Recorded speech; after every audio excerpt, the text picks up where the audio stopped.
speak and practice speaking. So take advantage of this opportunity.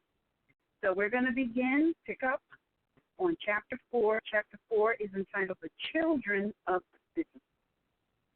To London in the early 1600s, looking south from St. Paul's Cathedral would have seen a Renaissance palace on the near bank of the River Thames.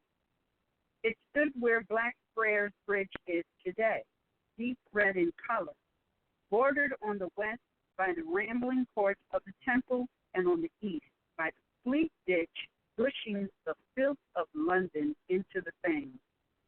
The onlooker would have noticed the three vast courtyards, the sweep of long galleries enclosing them, the terrace facing over the river, and the guards on the huge, heavy gate.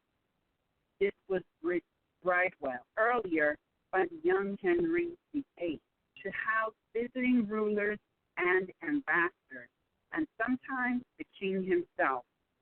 It was here at Bridewell that the papal envoy stayed during the futile negotiations over Henry's divorce from Catherine of Aragon, and here that Catherine learned that she was being replaced as queen by Anne Boleyn. It was here that the greatest foreign monarch ever entertained in England, the Holy Roman Emperor Charles V, was invited to lodge. But by 1618, it was utterly changed. The boy king Edward VI had donated London as a hospital, and it subsequently transmogrified into an infamous house of correction. Strumpet, night walkers, pickpockets, vagrants, and idle persons were brought here for exemplary punishment and whipping, and then a year or two in the prison workshop for picking oakum or beating hemp.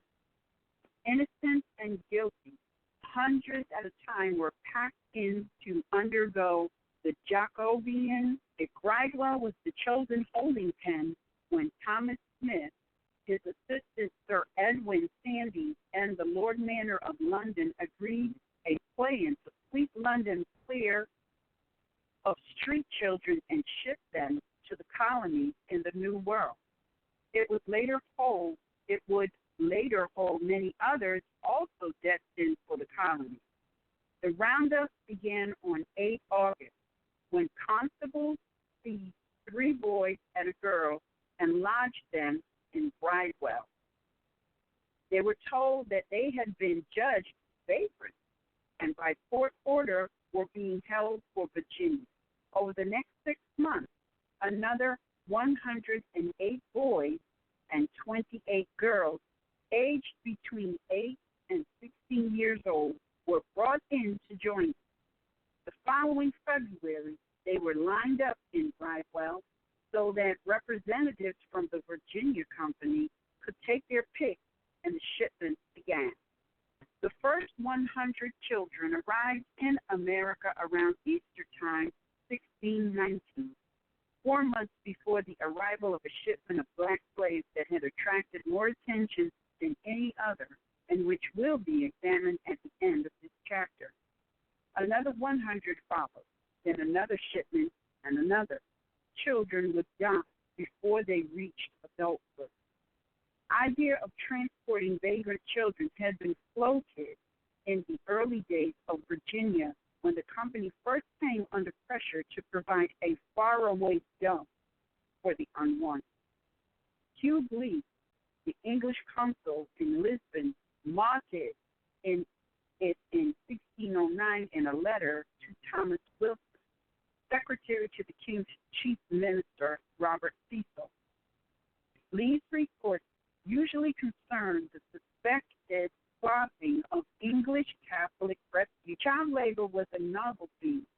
Lee had been watching a fleet of car rats maneuver into the Tacus at Surrey one morning when he realized that they were packed with children. He started asking questions and discovered that boys and girls as young as 10 were being transported